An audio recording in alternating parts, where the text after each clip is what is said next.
कार्तिक मास कथा अध्याय 2। जय श्री कृष्णा। राधे राधे। आप सभी का दिन शुभ और मंगलमय हो। भगवान श्री कृष्ण जी की कृपा आप सभी पर सदा सर्वदा बनी रहे। आशा करती हूँ कल का अध्याय आप सभी को पसंद आया होगा। अगर वीडियो में कोई भी त्रुटि हुई हो तो हमें कमेंट करके जरूर बताएं। वीडियो पसंद आई हो तो वीडियो को लाइक और कमेंट बॉक्स में विष्णु भगवान की जय अवश्य लिखें। आज के अध्याय के भी अंत में श्री तुलसी चालीसा पाठ और तुलसी माता की आरती अवश्य सुनिएगा। तो आइए भगवान श्री लक्ष्मी नारायण जी के चरणों का ध्यान करते हुए आज के अध्याय का शुभारंभ करते हैं कार्तिक स्नान की कहानी से। एक नगर में एक ब्राह्मण दंपत्ति रहते थे। वे दोनों प्रतिदिन 7 कोस दूर गंगा और यमुना नदी में स्नान करने जाते थे। इतनी दूर आने जाने से ब्राह्मण की पत्नी थक जाती थी। एक दिन उसने अपने पति से कहा कि हमारा एक पुत्र होता तो कितना अच्छा रहता। पुत्र का विवाह करते हमारी बहू आती तो हमें घर वापस जाने पर खाना बना हुआ मिलता और बहू घर का काम भी कर देती। अपनी पत्नी की बात सुनकर ब्राह्मण ने कहा कि तूने बात तो सही कही है, चल मैं तेरे लिए बहू ला ही देता हूँ। ब्राह्मण ने कहा कि एक पोटली में आटा डालकर कुछ मोहरे रख दे। ब्राह्मण के कहे अनुसार उसने अर्थात ब्राह्मणी ने पोटली बांधकर दे दी और पोटली लेकर ब्राह्मण चला गया। ब्राह्मण को सफर के दौरान यमुना के किनारे बहुत ही सुंदर लड़कियां दिखाई दी। वे रेत में घर बनाकर खेल रही थीं। उनमें से एक लड़की ने कहा कि मैं अपना घर नहीं बिगाड़ूंगी, मुझे तो रहने के लिए ये घर चाहिए।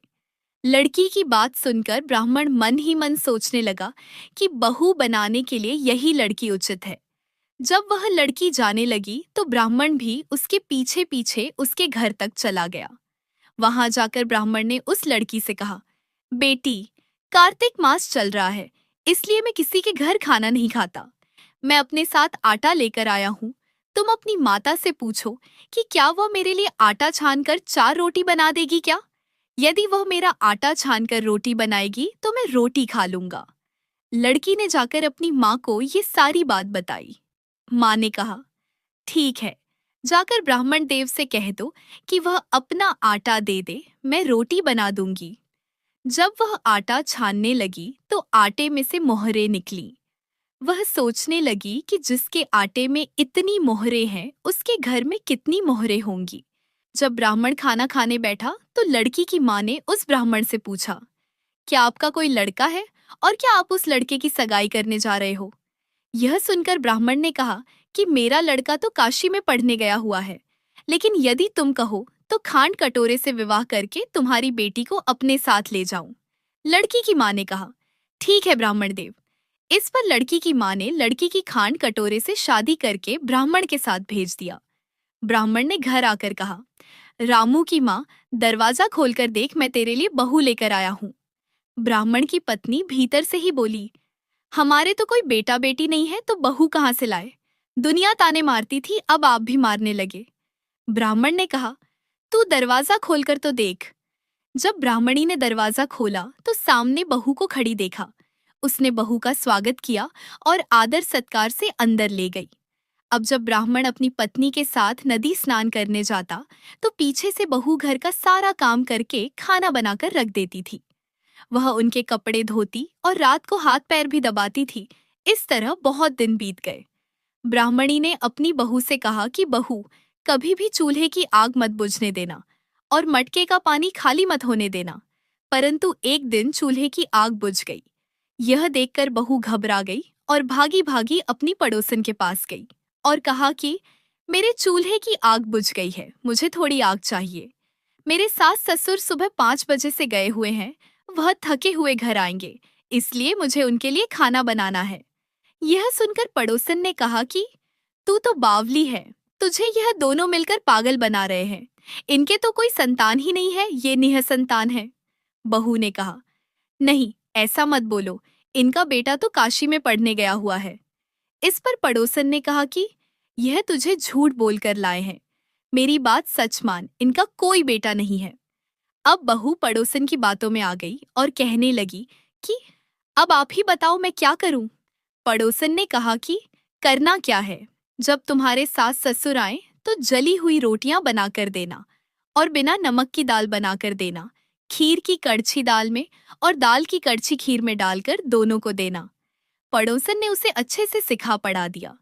फिर जब उसके सास ससुर घर आए तो उसने न तो उनका आदर सत्कार किया और न ही उनके कपड़े धोए। जब उसने सास ससुर को खाना दिया तो सास बोली, बहू, आज यह रोटियां जली हुई क्यों हैं और दाल भी पकी नहीं है? तब बहू ने पलट कर कहा कि एक दिन ऐसा खाना आप दोनों खा लोगे तो कुछ बिगड़ नहीं जाएगा। सास ससुर को खरी खोटी सुनाकर वह फिर से पड़ोसन के पास गई और बोली कि अब आगे क्या करना है? पड़ोसन ने कहा कि अब तुम सातों कोठों की चाबी मांग लेना। अगले दिन जब सास ससुर स्नान करने के लिए जाने लगे तो बहू अड़ गई कि मुझे तो सातों कोठों की चाबी चाहिए।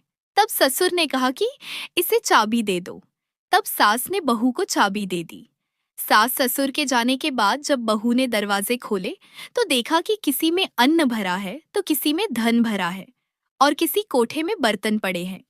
जब उसने सबसे ऊपर का सातवां कोठा खोला तो देखा कि शिव जी, पार्वती माता, गणेश जी, लक्ष्मी माता जी, पीपल पथवारी, कार्तिक के ठाकुर, राई दामोदर, तुलसी जी का बिड़वा, गंगा यमुना और 33 करोड़ देवी देवता विराजमान हैं। वहीं पर एक लड़का चंदन की चौकी पर बैठा माला जप रहा था। यह सब देखकर उसने लड़के से पूछा कि तुम कौन हो? तब लड़का बोला कि मैं तेरा पति हूँ, अभी दरवाजा बंद कर दे। जब मेरे माता पिता आएंगे तब दरवाजा खोलना। ये सब देखकर बहू बहुत खुश हुई और 16 श्रृंगार कर सुंदर वस्त्र पहनकर अपने सास ससुर का इंतजार करने लगी।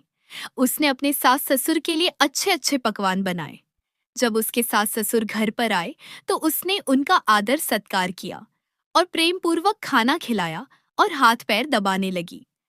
पैर दबाते दबाते बहू ने कहा कि माँ जी, आप इतनी दूर गंगा यमुना स्नान करने के लिए जाती हो तो आप थक जाती हो, इसलिए आप घर पर ही स्नान क्यों नहीं करती हो? यह सुनकर सास कहने लगी कि बेटी, गंगा यमुना घर पर तो नहीं बहती है। तब उसने कहा, माँ जी, बहती है, चलो मैं आपको दिखाती हूँ। जब बहू ने सातवां कोठा खोलकर दिखाया तो उसकी सास देखती है कि उसमें शिव जी, पार्वती जी, गणेश जी, लक्ष्मी जी, पीपल पथवारी, कार्तिक के ठाकुर, राई दामोदर, तुलसी जी का बिड़वा, गंगा यमुना बह रही है और 33 कोटि देवी देवता विराजमान हैं। वहीं चौकी पर बैठा एक लड़का माला जप रहा है। ब्राह्मणी ने उसे देखकर कहा कि बेटा, तू कौन है? लड़का बोला, माँ, मैं तेरा बेटा हूँ। तब ब्राह्मणी ने पूछा कि तू कहाँ से आया है? लड़के ने जवाब दिया कि मुझे कार्तिक देव ने भेजा है। माँ ने कहा, बेटा, यह संसार कैसे मानेगा कि तू मेरा बेटा है? माँ ने कुछ विद्वान पंडितों से मदद मांगी। पंडितों ने कहा, इस पार बहू बेटा खड़े हो जाएं और उस पार माँ खड़ी हो जाए। माँ चमड़े की अंगियां पहनी हो और छाती में से दूध की धार निकलकर बेटे की दाढ़ी मूछ भीगे और पवन पानी से गढ़ जोड़ा बंधे, तब मानेंगे कि यह इस माँ का ही बेटा है। तब ब्राह्मणी ने वैसा ही किया। चमड़े की अंगियां फट गई और छाती में से दूध की धार निकलने लगी, जिससे बेटे की दाढ़ी मूछ भीग गई। पवन पानी से बहू बेटे का गठजोड़ बंध गया। यह सब देखकर ब्राह्मण और उसकी पत्नी की खुशी का ठिकाना ना रहा। हे कार्तिक के ठाकुर, जैसे ब्राह्मण और ब्राह्मणी को बहू बेटा दिया, वैसे ही कार्तिक मास की कथा कहने, सुनने और हुंकारा भरने वाले सब पर कृपा करना। एक बार प्रेम से बोलिए, विष्णु भगवान की जय। कार्तिक मास में पीपल पथवारी की कहानी नित्य नियम से कहीं और सुनी जाती है। स्नान और पूजा करने के बाद पीपल पथवारी की कथा सुनने से अपार पुण्य मिलता है। कार्तिक मास में स्नान, ध्यान और पूजा पाठ का विशेष महत्व होता है। आज कार्तिक मास का दूसरा दिन है। आज के दिन इस कथा को सुनने से सभी पापों का नाश होता है और भगवान विष्णु की कृपा प्राप्त होती है। किसी गांव में एक गुजरी रहा करती थी। वो दूध दही बेचकर अपने परिवार का पालन पोषण करती थी। एक दिन उसने अपनी बहू को बुलाकर कहा कि बहू जा, आज तू यह दूध दही बेच कर आ। बहू दूध दही बेचने गई तो रास्ते में उसने देखा कि कार्तिक मास में महिलाएं पीपल सींचने आई हुई हैं। वो उन्हें देखकर बैठ गई और उन महिलाओं से पूछने लगी कि तुम लोग यह क्या कर रही हो? उन औरतों ने कहा कि हम पीपल महादेव की पथवारी सींच रहे हैं। बहू ने फिर पूछा कि अच्छा, ऐसा करने से क्या होता है? तब औरतों ने बताया कि ऐसा करने से अन्न धन की प्राप्ति होती है। अगर किसी का पति वर्षों से बिछड़ा हुआ है तब वह मिल जाता है। औरतों की सारी बात सुनकर वह गुजरी की बहू बोली कि तुम तो पानी से सींच रही हो, मैं तो दूध दही से सींचूंगी। अब गुजरी की बहू हर रोज आती और सारे दूध दही से पीपल की पथवारी को सींच जाती। उसकी सास उससे वापस लौटने पर हर रोज पैसों के बारे में पूछती तो बहू कह देती थी कि माँ जी, कार्तिक का महीना समाप्त होने दो, तब मैं सारे पैसे लाकर दे दूंगी। कार्तिक का महीना पूरा होने पर पूर्णिमा आ गई। तब वह गुजरी की बहू पीपल की पतवारी के पास धरना देकर बैठ गई। पीपल ने उससे पूछा कि तू यहाँ पर क्यों बैठी हुई है? तब गुजरी की बहू बोली कि मेरी सास दूध दही के पैसे आज मांगने वाली है, लेकिन मैंने तो पूरे महीने पीपल के पेड़ को दूध और दही से सींचा है, इसलिए अब मुझे पैसे चाहिए। पीपल ने कहा, मेरे पास पैसे नहीं हैं। ये भाटे डंडे पत्ते और पान पड़े हैं, ये सब ले जा और गुल्लक में ले जाकर रख देना। बहू घर पहुंची और उसने वैसा ही किया जैसे पीपल देव ने कहा था। घर जाने पर सास ने पूछा कि बहू बता, पैसे लाई या नहीं? बहू कहने लगी, माँ जी लाई हूं, और मैंने गुल्लक में रख भी दिए हैं। सास ने गुल्लक खोलकर देखा तो उसकी आंखें खुली की खुली रह गई। गुल्लक में हीरे मोती जगमगा रहे थे। सारे सूखे पत्ते धन में बदल गए थे, जिन्हें देखकर सास कहने लगी, अरे बहू, इतना धन कहाँ से लाई है? बहू सीधी सादी थी। उसने अपनी सास को सारी बातें सच सच बता दी कि उसने तो दूध दही से पीपल की पथवारी सींच दी थी और पैसे मांगने पर पीपल ने पत्ते डंडे और भाटे दे दिए थे और वह गुल्लक में रखने से हीरे मोती बन गए। अब बहू की बात सुनकर सास बोली कि बहू, तब तो मैं भी पीपल की पथवारी सींचने जाऊंगी। अब सास दूध दही तो बेच आती, उसके बाद दूध दही की हांडी धोकर पीपल की पटवारी में रखाती थी। घर आकर वह अपनी बहू से कहती कि बहू चल, तू मुझसे पैसे मांग। बहू कहती कि माँ जी, कभी बहू भी सास से पैसे मांगती है क्या? फिर सास के बार बार कहने पर आखिरकार बहू ने सास को पैसे लाने के लिए कहा। तो सास एक दिन पीपल के पास धरना देकर बैठ गई। पीपल ने सास को भाटे पत्ते डंडे और पान दे दिए और सास ने घर आकर गुल्लक में वह सब ले जाकर रख दिए। सास के कहने पर बहू ने गुल्लक फोड़ी तो देखा कि उसमें तो कीड़े मकोड़े चल रहे थे। बहू ने सास से पूछा कि माँ जी, यह सब क्या है? सास कीड़ों को देखकर गांव की महिलाओं से बोली कि पीपल पथवारी ने मेरी बहू को धन दिया, लेकिन मुझे कीड़े क्यों दिए? इस पर सभी औरतें बोली कि तुम्हारी बहू ने सब कुछ सच्चे मन से किया था, लेकिन तुमने धन के लालच में आकर यह सब किया। इसलिए हाथ जोड़कर इस कथा के अंत में कहना चाहिए कि हे पथवारी माता, जैसा आपने बहू को दिया वैसा ही अपने भक्तों को देना। इस कथा को कहते सुनते और हुंकारा भरते सभी भक्तों को देना। अब सुनिए कार्तिक मास महात्म्य में आगे का अध्याय। कार्तिक मास के लिए श्रेष्ठ कार्यों, तुलसी जी की महिमा और पूजा आराधना के बारे में इतना सुनने के बाद देवर्षि नारद ने श्री ब्रह्मा जी से प्रार्थना की कि हे जगत पिता, अब आप मुझे कृपा करके उस उत्तम देवता के बारे में भी बताइए जिनका पूजन इस माह में किया जाता है। ब्रह्मा जी ने उत्तर दिया, हे वत्स, गंडकी नदी के उत्तर की ओर गिरजा के दक्षिण में 40 कोश की भूमि महाक्षेत्र कहलाती है। वहां पर शालिग्राम और गोमती चक्र पाए जाते हैं। इनका पूजन करने और चरणामृत लेने से मनुष्य मुक्ति प्राप्त कर लेता है। चरणामृत लेते समय यह मंत्र उच्चारण करना चाहिए। मंत्र है, अर्थात भगवान विष्णु के चरणों का अमृत रूपी जल समस्त पाप व्याधियों का नाश करने वाला होता है तथा यह औषधि के समान है। जो चरणामृत पीता है उसका पुनर्जन्म नहीं होता। जल तब तक जल रहता है जब तक भगवान के चरणों से नहीं लगता। जैसे ही चरणों से लगा तो अमृत रूप होकर चरणामृत बन जाता है। जिस गोमती में एक चक्र हो उसको सुदर्शन, जिसमें 2 चक्र हो वह नारायण, और जिस गोमती में 3 चक्र हो उसे अच्युत, और जिसमें 4 चक्र हो उसे जनार्दन, जिसमें 5 चक्र हो उसे वासुदेव, 6 चक्र वाले को प्रद्युम्न, 7 चक्र वाले को संकर्षण, 8 चक्र वाले को नल कुंवर और 9 चक्र वाले को व्यूह तथा 10 चक्र वाले को दशावतार कहते हैं। इनके दर्शन मात्र से ही मनुष्य मोक्ष को प्राप्त हो जाता है।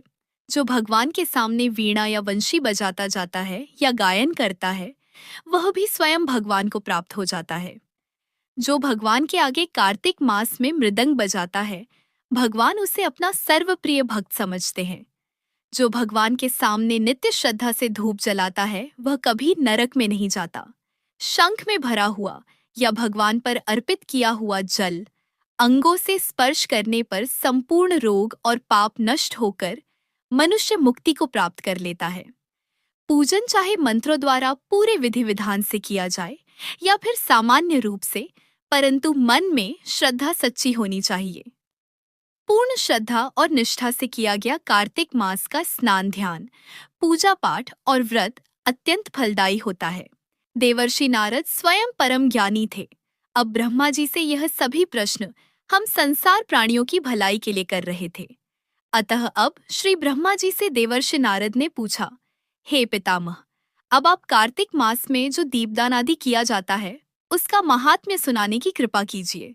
नारद जी का यह प्रश्न सुनकर ब्रह्मा जी बोले, हे पुत्र, दीप चाहे स्वर्ण का हो या चांदी का, तांबे का हो या मिट्टी का, अपनी सामर्थ्य और श्रद्धा के अनुसार कार्तिक मास में दान अवश्य ही करना चाहिए। कार्तिक मास में दीप दान करने से समस्त पापों का नाश हो जाता है। दीपक भगवान की मूर्ति के आगे, तुलसी जी के पास में, ब्राह्मण के घर में या वन में, वृक्ष के नीचे अथवा गौशाला में या धर्मशाला के आले में शाम के समय जलाया जाता है। दीपक घी का जलाएं या तेल का, परंतु उसे पूरे महीने तक जलाना चाहिए। ब्राह्मण के घर दीपक जलाने से अग्निष्टोम यज्ञ का फल प्राप्त होता है। जो ऊंचे स्थान पर अथवा ऊंचे खंभे पर दीप जलाते हैं, उनसे धन की वृद्धि होती है और वैकुंठ में निवास मिलता है। दीप जलाते समय भगवान से प्रार्थना करनी चाहिए और कहना चाहिए कि हे भगवान, आपके ही लिए मैं हर दिन कार्तिक मास में दीप जलाती हूँ। कार्तिक मास में मथुरा, माघ में प्रयाग और वैशाख में हरिद्वार में स्नान और निवास करें तो यह अत्यंत ही उत्तम होता है। जब सूर्य तुला मकर अथवा मेष राशि में हो, उस समय किए जाने वाले नियम, व्रत, पूजा और दान बहुत ही शुभ फल देते हैं। इन महीनों में किए हुए व्रत, दान और शुभ कर्मों से सभी पापों का नाश हो जाता है। जिस प्रकार भगवान भास्कर के अर्थात सूर्य के उदय होने से अंधकार का नाश हो जाता है और वज्र से पर्वत का, गरुड़ के भय से सर्पों का, पवन से मेघ का, ध्यान से दुख का और सिंह के भय से मृगों का नाश हो जाता है, ठीक उसी प्रकार श्री मथुरा जी के दर्शन मात्र से ही सभी पापों का नाश हो जाता है।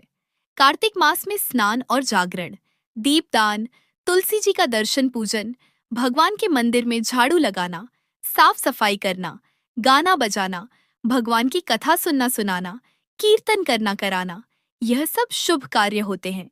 इनके करने से श्रेष्ठ फलों की प्राप्ति होती है। पूर्व जन्म के पापों को नष्ट करने के लिए कुछ न कुछ दान, भजन, पूजन आदि करना अति उत्तम रहता है।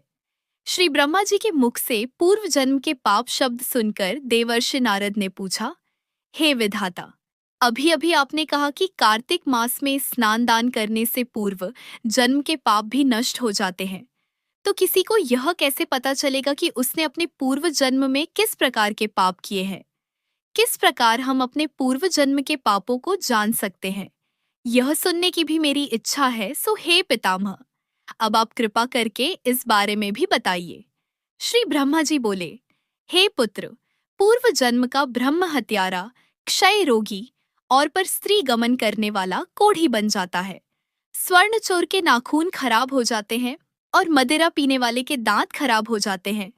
इस प्रकार मनुष्य के पूर्व जन्म के पापों को पहचाना जा सकता है। इस प्रकार के सभी पाप दान, तपस्या, कृच्छ व्रत आदि से निवारण हो जाते हैं।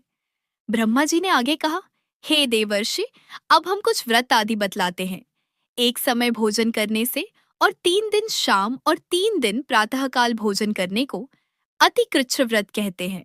शाम के समय 12 ग्रास और प्रातःकाल में 26 ग्रास या 24 ग्रास खाने को भी अति कृच्छ व्रत कहा गया है। 3 दिन तक खाएं और फिर 3 दिन उपवास करें तो यह भी अति कृच्छ व्रत होता है। शाम के समय 1 ग्रास और प्रातःकाल में 1 ग्रास, फिर 2 दिन बगैर मांगा हुआ और 2 दिन तक उपवास करें तो यह व्रत अति कृच्छ व्रत कहलाता है। 21 दिन तक केवल दूध या पानी पीता रहे तो यह व्रत कृच्छति कृच्छकक्ष व्रत कहलाता है। 12 दिन तक उपवास करना पुराग व्रत कहलाता है। 4 दिन कुछ नहीं खाना, फिर सत्तू खाना या फिर छाछ पीना। इसके बाद ब्राह्मणों को दक्षिणा देना सौम्य कृच्छ व्रत कहा गया है। इसी प्रकार 12 दिन तक उपवास करना द्वादश कृच्छ व्रत कहलाता है। तुल्ला पुरुष का दान करना और गौ का घी, दूध, दही तथा कुशा का जल पीना। दूसरे दिन उपवास करना यह कृच्छ संतपन व्रत कहलाता है। कार्तिक शुक्ल चतुर्दशी को भगवान का पूजन करना चाहिए। उस रात को उपवास रखकर और कमर तक जल में खड़े रहकर रात्रि भर भजन करने को जल कृच्छ व्रत कहा गया है। जो इस व्रत को करता है वह वैकुंठ को प्राप्त कर लेता है। कार्तिक शुद्ध सप्तमी को घी खाकर फिर एकादशी को उपवास करने को पितामह कृच्छ व्रत कहा जाता है। यह पितामह कृच्छ व्रत करके दिन में भगवान श्री कृष्ण चंद्र का पूजन करे तो करने वाला तीनों लोकों में पवित्र होकर बैकुंठ लोक को प्राप्त कर लेता है। कार्तिक सुदी छठ से 3 दिन तक उपवास करने से महेंद्र कृच्छ व्रत हो जाता है। इसे कर मनुष्य दुर्लभ बैकुंठ लोक में वास पा लेता है। 3 दिन अन्न भक्षण करने और 3 दिन उपवास करने से पत्र पंचक व्रत हो जाता है। इसे वैष्णव कृच्छ व्रत कहा जाता है। अगर एकम से पंचमी तक केवल दही खाए, फिर एकादशी और द्वादशी को भगवान का पूजन करे तो उसे परम कृच्छ व्रत कहा गया है। इसके करने से श्वेत द्वीप पे वास मिलता है। जो शुक्ल पक्ष की एकम से प्रतिदिन एक एक ग्रास कम करता है और अमावस्या को कुछ नहीं खाता तो यह चंद्रायण व्रत कहलाता है। 1 ग्रास 2 तोले अर्थात 25 ग्राम के लगभग मानना चाहिए। एक बार में जितना भोजन आसानी से मुंह में आ जाए इतना ही ग्रास होना चाहिए। कृष्ण पक्ष के आदि में अर्थात शुरुआत में 14 को 5 ग्रास और फिर हर दिन एक एक ग्रास बढ़ाकर एक पक्ष में 240 ग्रास पूरे करने चाहिए। इसे भी चांद्रायण व्रत कहते हैं। जो व्यक्ति कार्तिक शुद्ध सप्तमी, अष्टमी, नवमी और दशमी को जल कमल खाए फिर एकादशी को उपवास करे तो यह लक्ष्मी व्रत कहलाता है। इस लक्ष्मी व्रत को करने वालों पर श्री लक्ष्मी जी की कृपा बनी रहती है और अंत में उन्हें भगवान विष्णु के वैकुंठ लोक में वास मिल जाता है। प्रतिदिन प्रातःकाल में 4 ग्रास और सायंकाल न खाने से शिशु चंद्रायण व्रत होता है। पूरे कार्तिक मास तुलसी जी का और आंवले का पूजन करना चाहिए। अगर स्त्री व्रत करे तो अपने पति की दीर्घायु की कामना भी करे। व्रत समाप्ति के बाद किसी ब्राह्मण को गौदान या अपनी सामर्थ्य के अनुसार दान, दक्षिणा या भोजन आदि देना चाहिए। इन व्रतों को करने से व्रत करने वाला भगवान का प्रिय पात्र तो बन ही जाता है। इस लोक में वह सभी सुख और ऐश्वर्य को भोग कर अंत में मोक्ष को भी प्राप्त कर लेता है। ऐसा कहकर श्री ब्रह्मा जी कुछ देर के लिए मौन हो गए। इससे आगे का वृतांत सुनिएगा अगले अध्याय में। जय श्री हरि विष्णु, जय लक्ष्मी माता। अब आइए सुनते हैं कार्तिक मास में नित्य नियम से सुनी जाने वाली श्री शालीग्राम जी की पुण्य फल प्रदान करने वाली सच्ची कथा। एक कसाई था सदना, वह बहुत ईमानदार था। वो भगवान के नाम और कीर्तन में मस्त रहता था। यहाँ तक कि मांस को काटते बेचते हुए भी वह भगवान नाम गुनगुनाता रहता था। एक दिन वह अपनी ही धुन में अर्थात भगवान के नाम को जपते हुए कहीं जा रहा था कि उसके पैर से एक पत्थर टकराया। वह रुक गया और उसने देखा एक काले रंग के गोल पत्थर से उसका पैर टकरा गया है। उसने वह पत्थर उठा लिया और अपनी जेब में रख लिया, यह सोचकर कि यह मांस तोलने के काम आएगा। वापस आकर उसने वो पत्थर मांस के वजन को तोलने के काम में लगाया। कुछ ही दिनों में उसने समझ लिया कि यह पत्थर कोई साधारण नहीं है, क्योंकि जितना वजन उसको तोलना होता पत्थर उतने वजन का ही हो जाता। धीरे धीरे यह बात फैलने लगी कि सदना कसाई के पास वजन करने वाला पत्थर है। वह जितना चाहता है पत्थर उतना ही तोल देता है। अगर किसी को 1 किलो मांस देना होता तो तराजू में उस पत्थर को एक तरफ डालने पर दूसरी ओर 1 किलो का ही मांस तुल्यता। अगर किसी को 2 किलो चाहिए होता तो वह पत्थर 2 किलो के भार जितना भारी हो जाता। इस चमत्कार के कारण उसके यहाँ लोगों की भीड़ जुटने लगी। भीड़ जुटने के साथ ही सदना के दुकान की बिक्री बढ़ गई। यह बात एक ब्राह्मण तक भी पहुंची। हालांकि वह ऐसी अशुद्ध जगह पर नहीं जाना चाहते थे जहां मांस कटता हो व बिकता हो, किंतु चमत्कारिक पत्थर को देखने की उत्सुकता उसे सदना की दुकान तक खींच लाई। दूर से खद्दा व सदना कसाई को मांस तोलते देखने लगा। उसने देखा कि कैसे वो पत्थर हर प्रकार के वजन को बराबर तोल रहा था। ध्यान से देखने पर उसके शरीर के रोने खड़े हो गए। भीड़ के छंटने अर्थात कम होने के बाद ब्राह्मण सदना कसाई के पास गया। ब्राह्मण को अपनी दुकान में आया देखकर सदना कसाई प्रसन्न भी हुआ और आश्चर्यचकित भी। बड़ी विनम्रता से सदना ने ब्राह्मण को बैठने के लिए स्थान दिया और पूछा कि वह उनकी क्या सेवा कर सकता है। ब्राह्मण बोले, तुम्हारे इस चमत्कारिक पत्थर को देखने के लिए ही मैं तुम्हारी दुकान पर आया हूँ, या यूं कहूँ कि ये चमत्कारी पत्थर ही मुझे खींचकर तुम्हारी दुकान पर ले आया है। बातों ही बातों में उन्होंने सदना कसाई को बताया कि जिसे पत्थर समझकर वो मांस तोल रहा है, वास्तव में वो शालिग्राम जी हैं, जो कि भगवान का स्वरूप होता है। शालिग्राम जी को इस तरह गले कटे मांस के बीच में रखना और उनसे मांस तोलना बहुत बद्धा पाप है। सदना बद्धी ही सरल प्रवृत्ति का भक्त था। ब्राह्मण की बात सुनकर उसे लगा कि अनजाने में मैं तो बहुत बड़ा पाप कर रहा हूँ। अनुनय विनय करके सदना ने वह शालिग्राम उन ब्राह्मण को दे दिया और कहा कि आप तो ब्राह्मण हैं, इसलिए आप ही इनकी सेवा परिचर्या करके इन्हें प्रसन्न करें। मेरे योग्य कुछ सेवा हो तो मुझे अवश्य बताएं। ब्राह्मण शालिग्राम शिला को बहुत सम्मान से घर ले आए। घर आकर उन्होंने श्री शालिग्राम को स्नान करवाया। तत्पश्चात पंचामृत से अभिषेक किया व पूजा अर्चना आरंभ कर दी। कुछ दिन ही बीते थे कि उन ब्राह्मण के स्वप्न में भगवान श्री शालिग्राम जी आए और कहने लगे कि हे ब्राह्मण, मैं तुम्हारी सेवाओं से प्रसन्न हूँ, किंतु तुम मुझे उसी कसाई के पास छोड़ा आओ।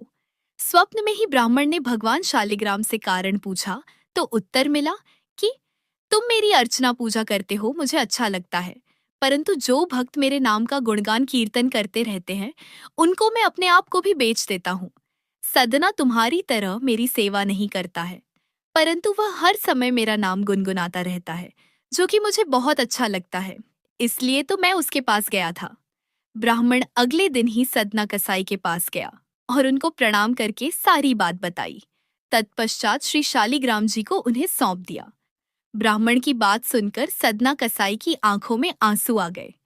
मन ही मन उन्होंने मांस बेचने खरीदने के कार्य को तिलांजलि देने की सोची और निश्चय किया कि यदि मेरे ठाकुर जी को कीर्तन पसंद है तो मैं अधिक से अधिक समय नाम कीर्तन ही करूंगा। तो ऐसे हैं हमारे भगवान श्री शालिग्राम जी। भगवान तो बस भाव के भूखे हैं। जहाँ भाव होता है वहीं भगवान होते हैं। एक बार प्रेम से बोलिए श्री शालिग्राम भगवान की जय। आज का अध्याय यहीं पर समाप्त हुआ। अब आइए सुनते हैं तुलसी चालीसा का पाठ और उसके बाद तुलसी माता की आरती।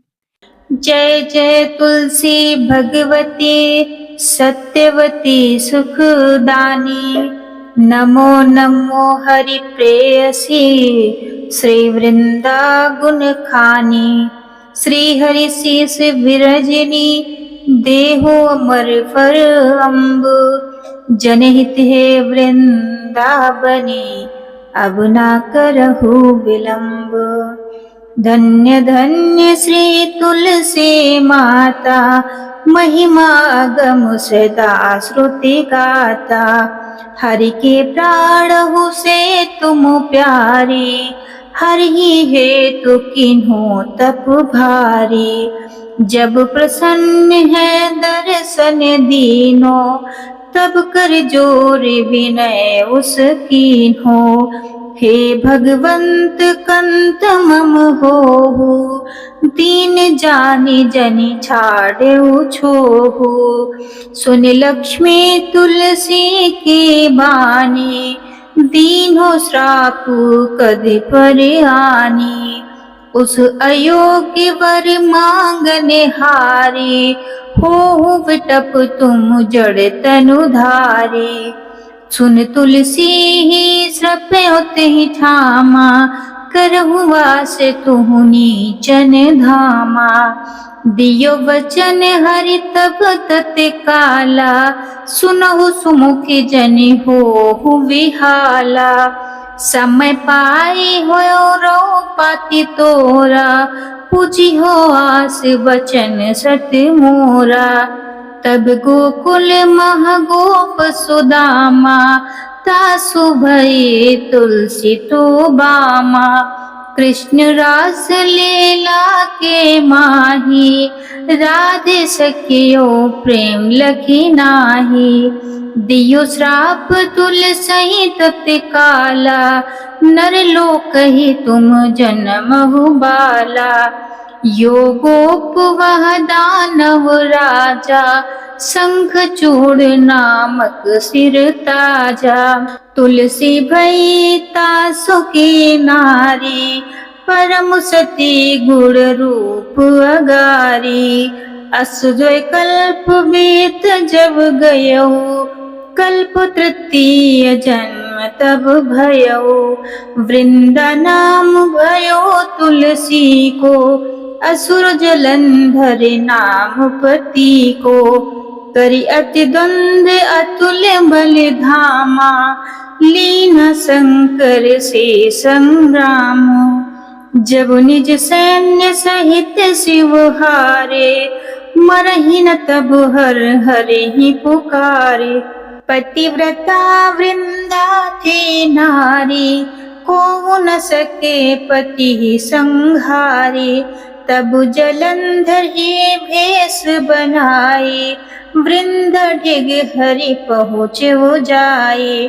शिव हित लही कर कपट प्रसंगा, कियो सती तो धर्म तो ही भंगा। भयो जलंधर कर संहारा, सुन्योर शोक उपारा। तिहि छोड़ दियो कपट हरि टारी, लखी वृंदा दुख गिरा उचारी। जलंधर जस हत्यो अभीता, सोई रावण तस हरहि सीता। अस प्रस्तर सम हृदय तुम्हारा, धर्म खंडी मम पति ही संहारा। यही कारण लहि श्राप हमारा, होवे तनु पाषाण तुम्हारा। सुनि हरि तुरत ही वचन उचारे, दियो श्राप बिना विचारे। लखियो ना निज करतूत पति को, छलन चाह्यो जब पार्वती को। जड़मति तू वश हो जड़ रूपा, जगमह तुलसी बिटप अनूपा। धग्य रूप हम शालिग्रामा, नदी गंडकी बीच ललामा। जो तुलसी दल हम ही चढ़े हैं, सब सुख भोगी परम पद पई हैं। बिनु तुलसी हरि जलत शरीरा, अतिशय उठत शीस उर पीरा। जो तुलसी दल हर सिर धारते, सो सहस्त्र घट अमृत डारते। तुलसी हरि मन रंजनी हारी, रोग दोष दुख भंजनी हारे। प्रेम सहित हरि भजन निरंतर, तुलसी राधा में नहीं अंतर। व्यंजन हो छपन हो परकारा, बिन तुलसी दल ना हरहि प्यारा। सकल तीर्थ तुलसी तरु छाही, लहत मुक्ति जन संशय नाही। कवि सुंदर एक हरि गुण गावत, तुलसी निकट सहस गुण पावत। बसत निकट दुर्वासा धामा, जो प्रयास ते पूर्व ललामा। पाठ करहि जो नित नर नारी, हो ही सुख भासै त्रिपुरारी। तुलसी चालीसा पढ़ै, तुलसी तरु ग्रहधारी। दीपदान करि पुत्र फल, पावहि बंध्यो नारी। सकल दुख दरिद्र हरि हार है परम प्रसन्न। आसे धन जन लड़ही, ग्रह बसही पूर्णा अत्र। लाही अभिमत फल जगत, मह लाही पूर्ण सब काम। जेहि दल अर्पहि तुलसी, तह सहस बसहि हरि राम। तुलसी महिमा नाम लख, तुलसी सूत सुख राम। मानस 40 रचियो जग महा तुलसीदास। एक बार प्रेम से बोलिए तुलसी माता की जय। अब आइए सुनते हैं तुलसी माता की आरती। जय जय तुलसी माता मैया, जय तुलसी माता, सब जग की सुखदाता, सब जग की सुखदाता, सबकी वर माता। ओम जय तुलसी माता, सब योगों से ऊपर, सब रोगों से ऊपर, रज से रक्ष करके सबकी भव त्राता। ओम जय तुलसी माता, बटपुत्री है श्यामा, सूरवल्ली है ग्राम्या, विष्णु प्रिय जो नर तुमको सेवे, सो नर तर जाता। ओम जय तुलसी माता, हर के शीस विराजत, त्रिभुवन से हो वंदित, पतित जनों की तारणे, पतित जनों की तारणे, तुम हो विख्याता। ओम जय तुलसी माता, लेकर जन्म विजन में आई दिव्य भवन में, मानव लोक तुम्ही से, मानव लोक तुम्ही से, सुख संपत्ति पाता। ओम जय तुलसी माता, हरि को तुम अति प्यारी, श्याम वर्ण सुकुमारी, प्रेम अजब है उनका, तुमसे कैसा नाता। हमारी विपद हरी तुम, कृपा करो माता।